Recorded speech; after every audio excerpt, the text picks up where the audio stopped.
성도 여러분 안녕하세요. 말씀 묵상 리바이벌입니다.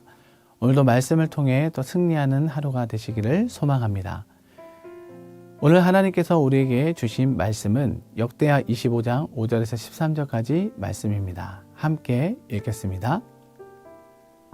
아마샤가 유다 사람들을 모으고 그 여러 족속을 따라 천부장들과 백부장들을 세우되 유다와 베냐민을 함께 그리하고 20세 이상으로 계수하여 창과 방패를 잡고 능히 전장에 나갈 만한 자 30만 명을 얻고 또 은 100달란트로 이스라엘 나라에서 큰 용사 10만 명을 고용하였더니 어떤 하나님의 사람이 아마샤에게 나와서 이르되 왕이여 이스라엘 군대를 왕과 함께 가게 하지 마옵소서.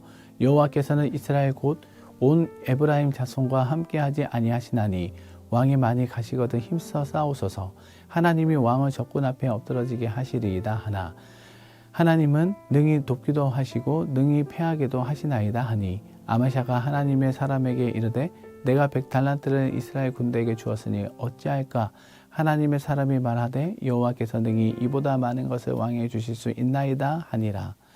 아마샤가 이에 에브라임에서 자기에게 온 군대를 나누어 그들의 고향으로 돌아가게 하였더니 그 무리가 유다 사람에게 심히 노하여 분연히 고향으로 돌아갔더라.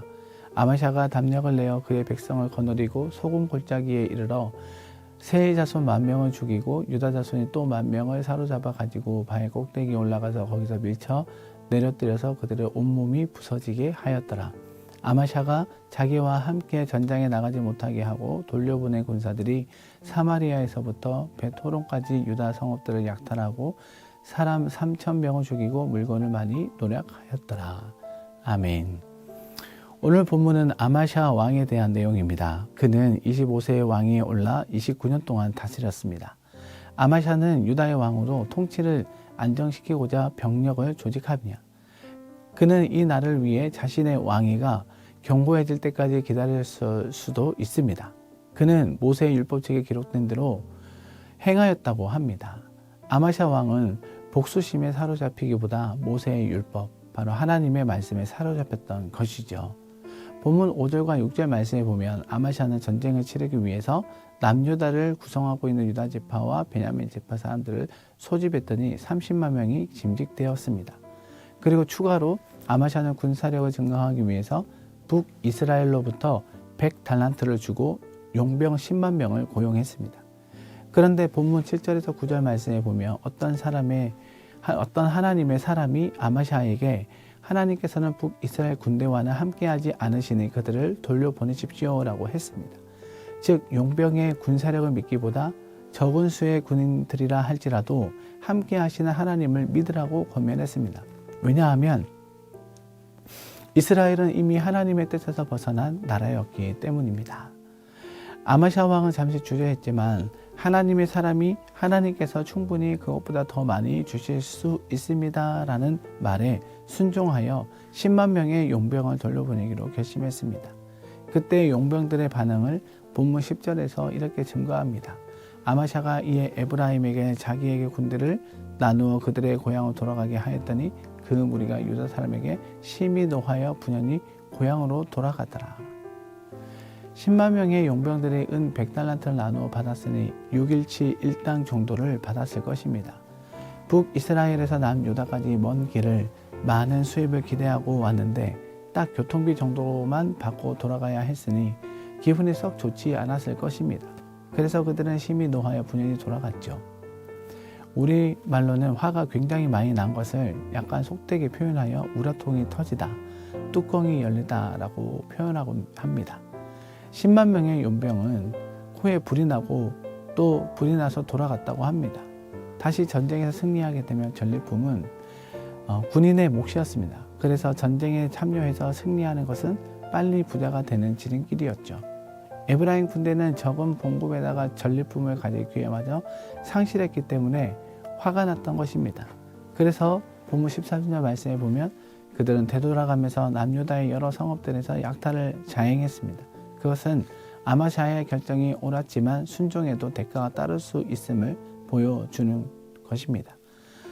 본문 11절에서 12절 말씀에 북이스라엘의 용병을 돌려보낸 아마샤는 용기를 내어 에돔 군대와 맞서 싸웁니다.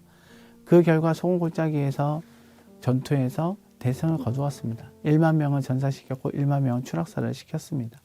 순종은 두려움을 이기는 담대함을 요구합니다. 전쟁의 승리는 바로 하나님께 있는 것입니다. 이제 말씀을 맺겠습니다. 아마샤의 이야기에서 우리는 하나님 뜻을 따르기 위한 믿음의 결단이 얼마나 중요한지를 봅니다. 나는 하나님의 뜻보다 내 계산을 우선하고 있지는 않은가? 손해를 감수하더라도 믿음으로 순종할 결단을 할 수 있는가? 때로는 현실적인 손해와 불편함이 따르지만 그 결단 위에 하나님의 도우심이 있습니다. 오늘날 우리도 선택의 기로에서 있을 때 하나님의 뜻이 어디에 있는가를 먼저 묻고 손해가 있더라도 믿음으로 순종하는 자가 되어야 합니다. 이와 같은 은혜가 엘사랑교회 모든 성도들에게 임하기를 예수님의 이름으로 축복합니다. 기도하겠습니다. 사랑의 하나님, 오늘 나눈 말씀 속에서 유다와 아마샤가 하나님 말씀 앞에 자기 생각과 계산을 내려놓고 믿음으로 결단한 모습을 보았습니다. 우리는 자주 인간적인 방법을 앞세우고 손익을 먼저 따지고 하나님의 뜻보다 현실적인 이익을 우선할 때가 많았음을 고백합니다.